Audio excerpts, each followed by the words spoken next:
मेरी 1 मिनट के लिए बात सुनो, सिर्फ बहुत इंपॉर्टेंट बात है। हाँ, आप करते ही इंपॉर्टेंट हो कुछ। स्पीकर साहब, it's a very serious matter.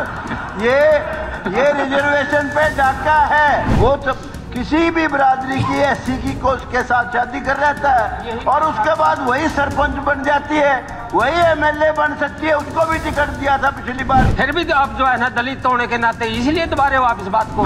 पूरी बात भी नहीं सुन रहे हो मेरी।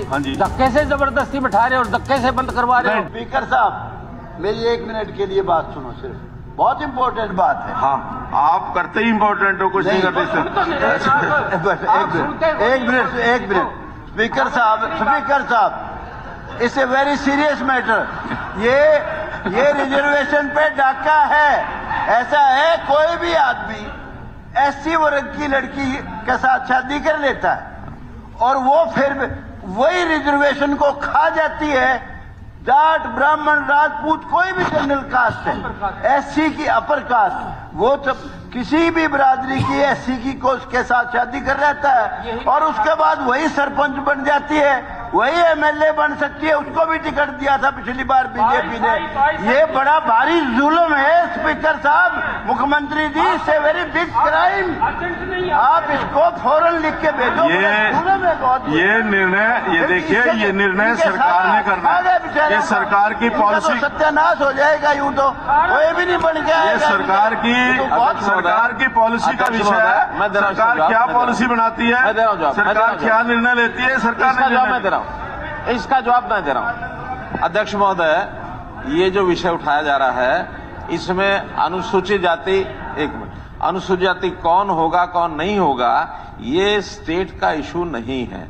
ये केंद्र सरकार की ओर से प्रावधान, संवैधानिक प्रावधान है। Who is SC, who is not SC, इसमें जो परिवार, जो व्यक्ति एससी के घर में जन्म जिसका हुआ है उसको एससी माना गया है। उसकी शादी कहीं हो, किसी भी स्टेट में जाए, ये सारे देश भर की एक ही सूची है, एक ही नियम है। इसमें स्टेट गवर्नमेंट किसी प्रकार का दखल नहीं दे सकती।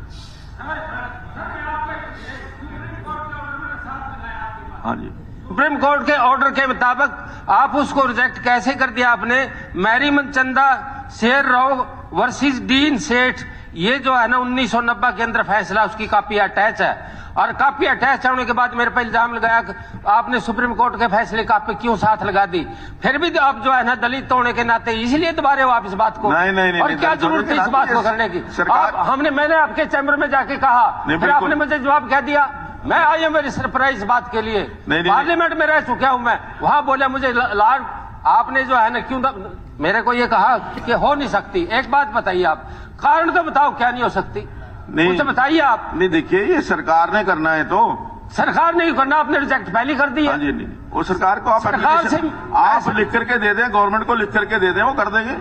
नहीं, सुप्रीम कोर्ट का निर्णय को कोई रोक नहीं सकता। कोई भी इसके अंदर अड़चन क्या है? कोई नहीं, कुछ नहीं है। नहीं, आप मुख्यमंत्री 22 एप्लीकेशन इस टाइम आई है, 22 एप्लीकेशन सिलेक्शन। आप ये बताइए, 22 एप्लीकेशन आकर के कैंडिडेट, ये 18 सीटों की 17 दे रहे हो और 17 के बजाय भी 17 भी नहीं मारी तो आगे इस रंग से चल रही है। ये विषय जो है 17 है या 18 है, ये सरकार का आपने रिजेक्ट, मैंने परसों आपको जाकर रिक्वेस्ट की, सरकार का निर्णय है। लेकिन अगर कोई महोदय, ये निर्णय सरकार का भी नहीं है। हाँ जी, ये निर्णय डीलिमिटेशन कमीशन बनता है। डीलिमिटेशन कमीशन जब उसके ऊपर सुनवाई करता है, उसका पॉपुलेशन का वो सारा हिसाब होता है। और ये आज 17 नहीं बनी, अभी डीलिमिटेशन दोबारा बनेगी।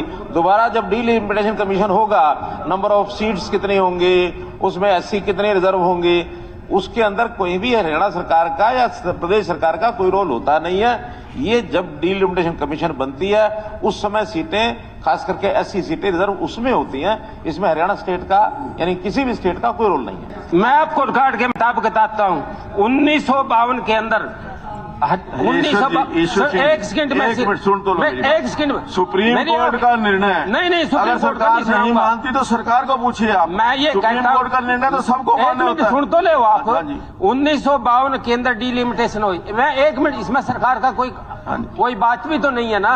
1952 में डीलिमिटेशन हुई, 1966 में हरियाणा बना, 54 सीटों के ऊपर 54 सीटें जो है लड़ी गई, 10 उसके अंदर सीट आई है 54 में। 1966 के अंदर, सुन लो मेरी एक सेकंड लेना चाहता हूं मैं। 1987 में फिर डिलिमिटेशन हुई, 81 सीटें के ऊपर इलेक्शन हुआ, उसके अंदर फिर 16 सीटें रिजर्व हुई। ये 20% के हिसाब से 52 से 66 से 67 से होती आ रही है। 1977 में फिर डिमिलेशन हुई, उसके अंदर 90 सीटें हुई साहब, उसके अंदर मैं भी मेंबर था उसका। 1970 में भी 17 थी और 1902 का इलेक्शन आ लिया, फिर भी 90 थी। फिर जब आप 1970 में खुद सदस्य थे तो उस टाइम आपने ऑब्जेक्शन क्यों नहीं किया?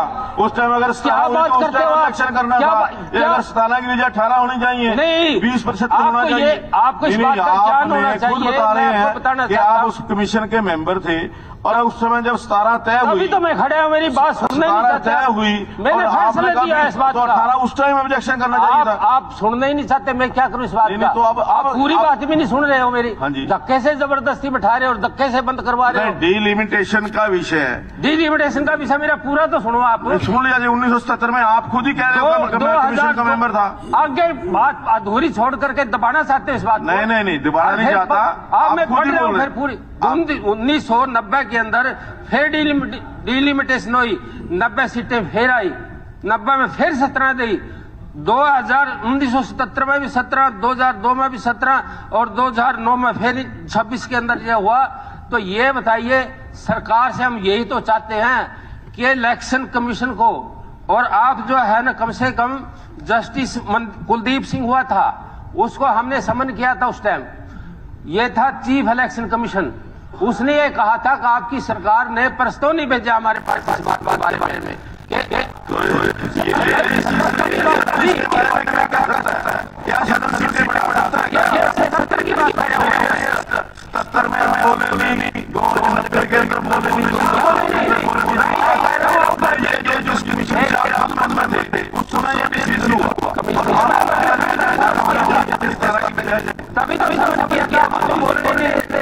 मैं देख रहा हूँ इसमें हमें आपकी क्या बताइए।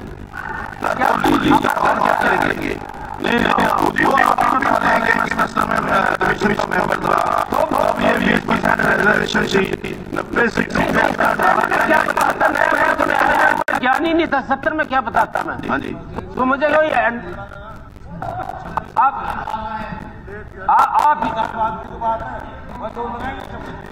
अब आप जो है ना दोबारा फिर 26 के अंदर फेर होया, अब उसके अंदर 100 नहीं होगा, 112 सीटें इसके अंदर बनती है 26 के अंदर जो होगा।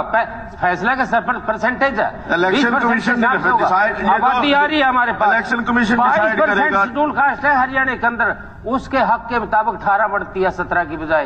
रेजुलेशन भेज दो, जितनी सरकारें आई गई, किसी ने रेजुलेशन नहीं भेजा कमीशन को। हम वही तो बता रहे हैं, कमीशन में केस आया था। अध्यक्ष महोदय, मैं सदस्य महोदय से निवेदन करता हूं कि जब भी दोबारा से ये डिलिमिटेशन कमीशन बनेगा, उस समय सबसे पूछा जाएगा, हाउस की भी राय उसमें जाएगी, सरकार की भी राय जाएगी, निर्णय अंतोगतवा वहां वो करेंगे उन्होंने करना। और अगर जैसे आप ये कह रहे हैं, बहुत बड़ा नुकसान आप अनुसूचित जाति का कराएंगे कि अगर आप 112 में से 18 मांग रहे हैं तो 112 में से 18 नहीं, 20% के हिसाब से 22 बनती हैं, इसलिए आप 18 कह रहे हैं, ये भी नुकसान कराएंगे। मेरा तो कहना है कि जो उस समय निर्णय होगा वो सबकी सहमति से होगा। अभी नहीं होगा रेजोल्यूशन, डिलिमिटेशन कमीशन बनेगा, उनका उत्तर आएगा, उनका जो एक मिनट उनको तो कैसे बोल, उनका जब आएगी जानकारी आएगी, उस समय जो करना होगा करेंगे।